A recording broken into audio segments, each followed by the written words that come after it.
Assalamualaikum warahmatullahi wabarakatuh. Halo, apa kabar kalian semua? Semoga kalian semua sehat-sehat selalu ya. Jangan lupa tetap menjaga kesehatan, memakai masker, cuci tangan, dan jaga jarak ya. Nah, untuk pertemuan kita kali ini, kita akan mengulas kembali mengenai materi menghindari minuman keras, berjudi, dan bertengkar. Baik, untuk yang pertama kita akan membahas mengenai minuman keras. Nah, ketahuilah bahwa Islam melarang keras umatnya mengkonsumsi khamar atau minuman keras ataupun menggunakan narkoba dan sejenisnya. Nah, minuman keras, narkoba, dan zat adiktif lainnya atau yang membuat ketagihan akan merusak fisik dan mental. Nah, oleh karena itu, di samping itu orang yang demikian juga akan malas bekerja dan tidak bisa mengendalikan keuangannya untuk membeli minuman dan zat-zat terlarang tersebut. Nah, jadi orang yang sudah ketagihan akan melakukan apapun asalkan minuman keras dan zat-zat terlarang itu bisa didapatkannya. Nah, oleh karena itu kita harus berlindung pada Allah Subhanahu wa taala agar terhindar dari minuman keras dan zat-zat terlarang ini. Setiap perintah dan larangan Allah dimaksudkan untuk mengatur kehidupan orang beriman supaya mencapai kebahagiaan dunia maupun di akhirat. Nah, di antara contoh perintah tersebut adalah perintah untuk mengonsumsi makanan dan minuman yang halal. Nah, kemudian ada pun juga contoh larangan Allah Subhanahu wa taala adalah larangan mengonsumsi makanan dan minuman yang haram. Nah, Allah Subhanahu wa taala menghalalkan segala jenis makanan dan minuman yang mendatangkan manfaat. Nah, sebaliknya Allah Subhanahu wa taala mengharamkan segala jenis makanan dan minuman yang mendatangkan mudarat. Secara tegas, Allah melarang orang beriman mengonsumsi makanan dan minuman yang haram. Di antaranya adalah Allah mengharamkan minuman keras atau khamar. Nah, keharaman khamar ini juga ditegaskan dalam hadis Nabi sebagai berikut. Ani ibni Umar anna Rasulullah sallallahu alaihi wasallam qala kullu muskirin khamru wa kullu muskirin hamaru. Artinya, dari Ibnu Umar bahwa Rasulullah SAW bersabda, setiap yang memabukkan adalah khamar dan setiap yang memabukkan adalah haram. Hadis riwayat Muslim.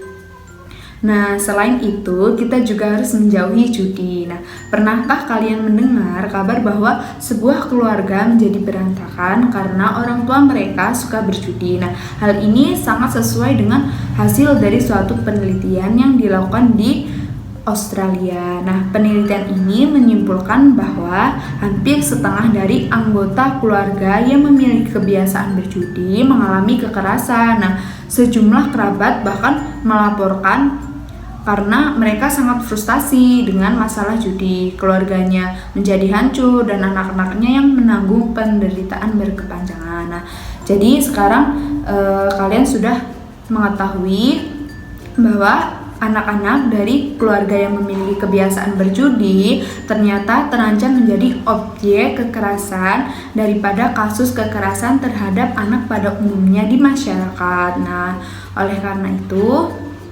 kita harus benar-benar menjauhi judi karena akan merugikan diri kita dan juga diri orang lain.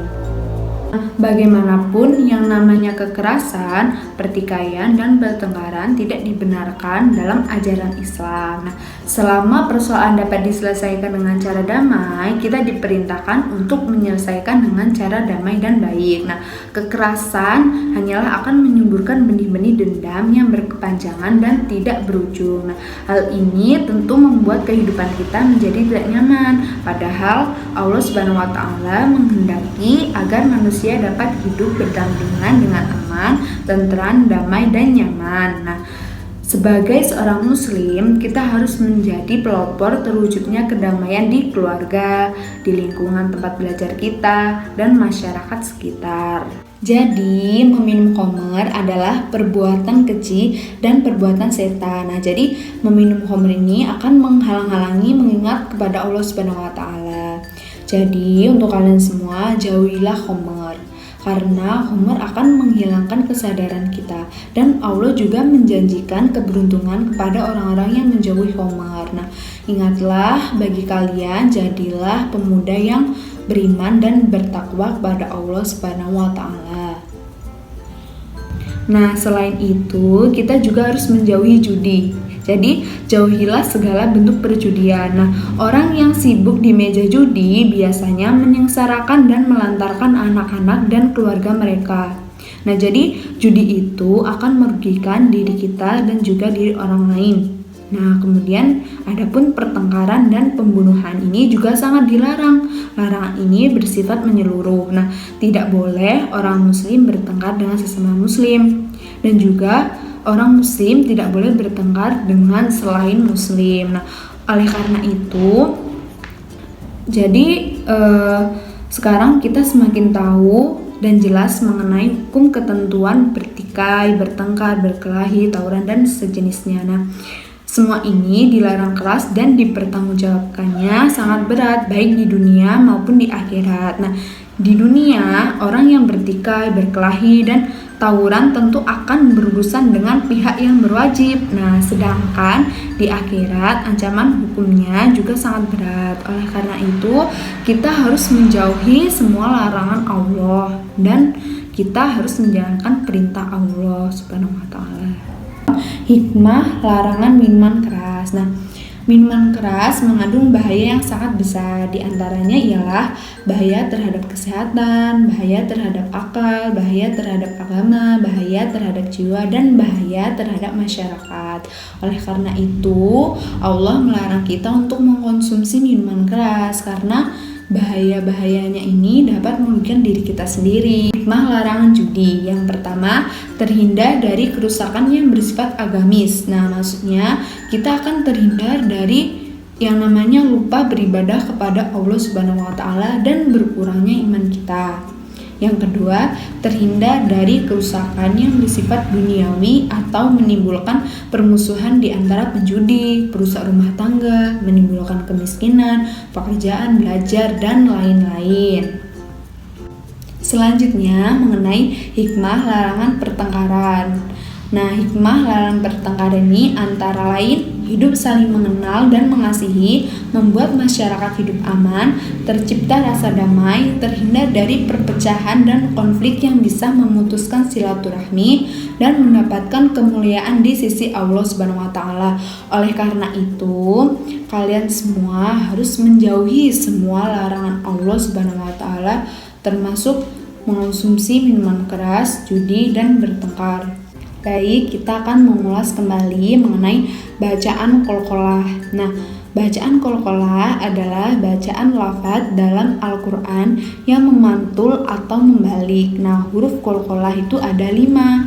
Nah, mungkin kalian semua sudah hafal ya atau sudah tahu.